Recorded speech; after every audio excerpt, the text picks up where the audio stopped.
Sean, I'm keen to talk to you about mule networks, mule detection. Are we winning? I would say we're tying at the minute. It feels like every time we have one, we win little battles, but then new stuff's always happening, and it's and that's where the challenge is at the moment. Is just trying to get one step ahead of the game. If I'm being honest with you, they're always adapting their networks, and it is a bit of a struggle just to keep on top at times. What does a mule network look like from your point of view? Is there an average mule network? Honestly, they're not. I mean, it is quite a challenge for ourselves because we one of the challenges we have is that so many of these accounts get opened up being used as mules, but you can never actually really know who the person behind it is. We do see where we know these accounts being opened with fake identification, so it's very hard to. On the top of it, it might look like an account belonging to a 52-year-old, middle-aged lady, but in reality, it's a youngster from London who's using tech all the time. It really is hard. So, if I'm being honest with you, I don't think I can say there's one specific type of mule network because you never know what's behind the data we've got in front of us anyway. Do you think there's a specific tool that is most useful to you in working out what is a mule account and what is not? I'll be honest, we have tried various different tools to work out the network analysis. We are particularly interested in what Bycatch actually have got to offer at the moment. We've recently signed them to use some more of the data you have available and some more things, and we're looking forward to using Link. We've tried to use our own mapping software before, but it's always been like we've had to put it in ourselves, and like when we've spotted stuff and just trying to connect the dots together.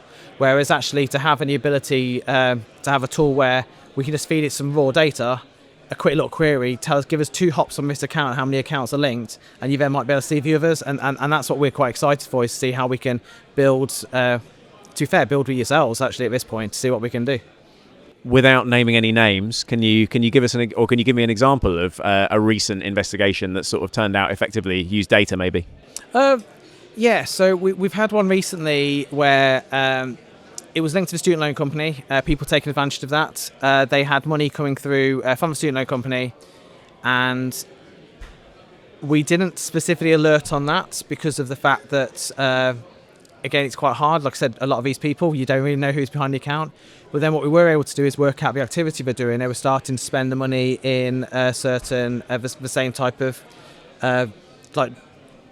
national pawnbrokers, H&T. So again, thankfully we were able to spot some of the details between some of the similarities between what they were saying they had. That quite a lot of it was Slovakian. Again, we don't know if they were Slovakian in the first place, but a lot of the information we had from the account holders was that's certainly the type of identification they'd been able to open the account with, whether it's forged or not. We were able to then utilise the money coming from the student loan company and where the spend was actually being done, and off the back of that, we're putting that data in there. We were able to branch out and see actually there's these accounts haven't even alerted and only identified yet, and from what was started as 3 accounts, we suddenly had like 14 we were being sending for investigation. And to be fair, that was all manual, but the idea is if we could actually have that data and actually pop it into a mapping tool quite quickly, we could have probably spotted it a lot sooner than having to know those 3 and then suddenly go and hunt down the details ourselves through our own queries. Do you think there's one sort of key indicator that really sells you on the idea that someone is acting as a mule? To be fair, quite often it's the type of change in behaviour. So we often see that when accounts been compromised, where everything's been going hunky-dory, perfectly fine, and then all of a sudden they'll be getting random amounts of money come through from people, which is very different to what it was in the first, to what the account was being used in the first place. Another key indicator we do have is that the account was opened and it's been sat on doing nothing other than like the obligatory, here's £20 in the account, we'll go and withdraw it from a cash machine type of thing. We'll set up a faster payment, send a little bit of money, then nothing happens, and then it kind of sits still for a little while, and then comes to life like 3 months later, but with bigger activity. So to be fair, we're still kind of looking at the changes in behaviour. Normally money coming in from somewhere unknown, never seen it before, and then the money going out very, very quickly straight afterwards. When being realistic is, well, why would you just had that money sent to that account in the first place if it was more genuine? You're a fraud professional who's fighting the fight against mules every day. You see how big this problem is. Do you think that there's more we could be doing to discourage people from getting involved in mule activity in the first place? Yes. I mean, without naming too many names of organisations, I think social media is a big, massive one at the moment where they just really are not taking responsibility for their part of it. So many of, when the reports come through, so many of them you see where it originates from social media in the first place. And I think more education needs to happen in that regards. We have an awful lot of young people who effectively get involved in purchase scams or these job scams which are out there at the moment, and they think it's normal to earn some money very, very quickly. I don't think we necessarily have the tools in school at the moment to actually educate them. It's like if something seems too good to be true, if there's something wrong about it. I would say that education is a key part. But likewise, if that involves ourselves as well within Nationwide, we've recently, every couple of times every year we go into branches and we just literally stand there in the branch in the actual branch retail halls themselves and just chat to people, our customers coming in, about some of the red flags that come about being scammed in the first place. From yours point of view, we also are conscious that a lot of people get unwitting. They almost let their account details go out without fully realising what they've done in the first place. Is there a world in which it's actually it can be quite vulnerable people who end up becoming mules? Yeah, an awful lot. Yeah, we have it with we see it where they start off with getting scammed themselves. So we have plenty of people who it's a romance scam to start off with. They genuinely believe this person is actually loves them. They send money themselves, but they're still under the spell. And then they eventually say, well, unfortunately, I don't have any money, anymore. I've got nothing I can send you. And then the mule at the other end, the person they're supposedly in love with, says, well, look, if you can't do it, my friend can. But as he's based in the UK, he can send some cash, but he can't get it to me directly. Can he send it to you? And then all of a sudden, what started off as a victim becomes an unwitting mule because their account has now been compromised. That also is one of the challenges we have. We do have slightly other intelligence come from elsewhere where we know that this account now has popped up online popped up in this conversation to receive mule money.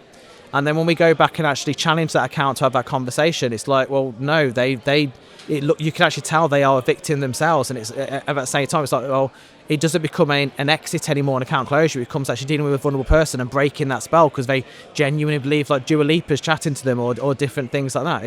It really is a challenge at the moment for them. And speaking of challenges, is there kind of one thing that you think more than anything would help you in the fight against mule networks?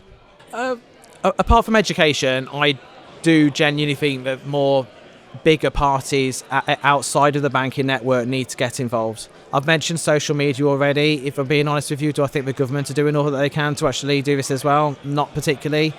I just think there needs to be a much bigger emphasis on it. One of the big things that we do see is that from a point of view, a victim scam point of view, the education is slightly more there. You do have those television programs on the BBC, for example, Rogue Traders or the one with the Esther Ranson and those type of things, but popping on there, and that's quite useful when they're talking about don't become a victim of the scam. But it's very different. There's no one telling you about what to do to not become a victim of becoming a mule, because ultimately at the end of the day, I'd probably say has longer term ramifications. In most scammers, you get your money back if things happen. Actually, if you're part of being a mule, you get blacklisted, you get a fraud marker on there. It makes it harder for you to live the rest of your life. Again, I think that's one of the issues we have with younger people. A lot of them get involved in being mules at the moment. It's actually denting their ability to do future things and get things in the future. They might not be able to get a mortgage. How are they ever going to get on the housing ladder? That type of thing. I'm not saying it's the be all and end all, but it certainly becomes far more of a challenge to actually make something of your life. And then if it's harder for you in the first place, you're more likely to turn to other forms of crime. Is my thought. So I do believe that again, education from lots of parties needs to be the key. More of a centralised effort then at awareness and education. Certainly, sounds like the way forward. That's my Sean, thank you so much. No, you're more welcome. Thank you very much.